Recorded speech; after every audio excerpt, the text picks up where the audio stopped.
And I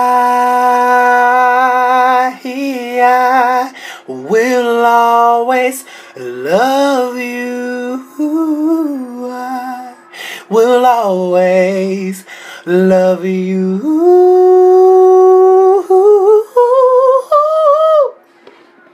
What's going on, YouTube? What's going on, YouTube, guys? This is Fab with Brandon TV, guys. I'm getting ready to give a review of the Whitney movie on Lifetime, guys. It did not disappoint. Let me just tell y'all, the movie did not disappoint. The movie actually was good. And it was just, I'm just a little pissed off because the Aaliyah movie could have been so much better. And I just hate that that movie flopped and the Whitney movie was just 10 times better. And guys, I just love the movie. I just really, Yaya DaCosta. The shout out to Angela Bassett because she's the director and the creator of this movie. This is her first debut directing role.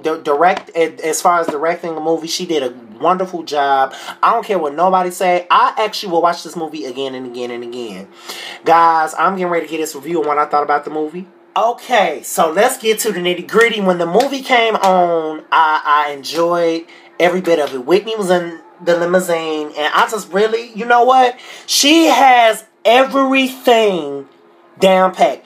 She had the hairstyles, the wardrobe, the way she walks, her high energetic attitude, her mannerism. She had everything. You can tell Yaya really did the fucking research. Let me just be very blunt. She did the research, and you can see it through the acting. Guys, I was just so impressed. And let's not get to Deborah Cox. Deborah Cox is the only one that will ever come close to Whitney Houston's voice.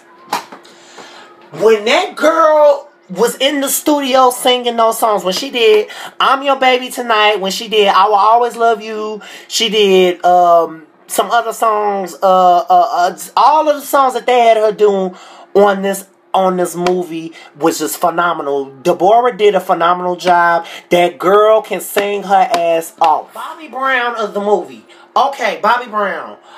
I'm not no big Bobby Brown fan. Now, what I will say is this.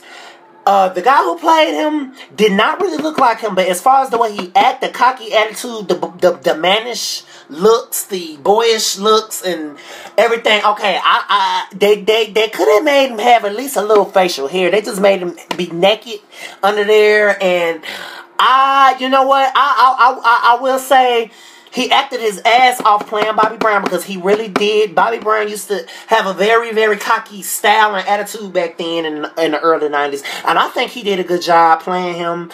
That's just my honest opinion on what I think about the Bobby Brown of the movie. He did a phenomenal job. Sings. Now, this is the part that I do believe that Whitney and Bobby were very intimate and did have a lot of consenting sex. I do believe that. I just think it was just, for the movie, they had a whole bunch of sex scenes on this movie. Like half butt naked scenes. Like a lot of making out scenes. Like, oh, hell, I ain't never knew Lifetime would go that far. This was kind of Cinemax. It wasn't really Lifetime. It was damn near HBO, like, they kind of showed a little skin. And I was kind of impressed, you know, by the scenes, because Angela Bassett, like, I guess this is maybe the reason why she didn't want, you know, Bobby Christina probably playing some of the role, because probably some of the stuff would have been too blunt for Bobby Christina to, you know, come across as her mother being very sexual. You know, I don't think she knew, you know, the other, you know, some of the things that her mother was into. Whitney was a freak, but she was one of the most sweetest people. But Lord, who played Clive Davis looked just like him to me. There's no other person who could come close to Clive Davis. That's all I'm gonna say about Clive Davis. I really think that they did a good job with Clive. Sissy Houston. Now we all know the girl who played on a lot of other hood movies. We know I'll be forgetting her name. Y'all gonna have to forgive me. I'll be kind of forgetting some of these celebrities' names. The girl who played Sissy Houston was the one who played on Jason's Lyrics and some of the other movies, you know. Y'all know who she is. And she actually did not really look like Sissy Houston to me. She kind of looked like Mary J. Blige. This is just my honest opinion. That's what all I'm going to say about Sissy Houston. Shockers of this movie was Bobby Brown's best friend got shot in the head. Y'all, ooh. I did not, but I think I was hearing a couple of stories about Bobby Brown. A lot of his friends died. And, you know, like I think one of his friends died when he was 11. He seen his friends get shot. He seen a couple of his friends. But the part where he got shot in broad daylight because the guy didn't owe him any money and Bobby jumped into it. That was not expecting it. That was a big shocker of the movie that just had me like jumping on the edge of my seat a little bit. And it was just so sad his best friend died. The main thing that they really had down pat was the wedding scene. The wedding scene was phenomenal. They had the right outfits. The dress looked just like the dress that Whitney wore. They had his tux. They had every single thing down pat with the wedding scene. Facts were completely correct. The only thing I will say I did not like about this movie was the fact that they tried to make Bobby Brown look like he was an angel. And they tried to make it seem like he didn't never do drugs with Whitney Houston. They had Whitney like she was the bad one doing the drugs. They made it seem like Bobby always tried to be sober.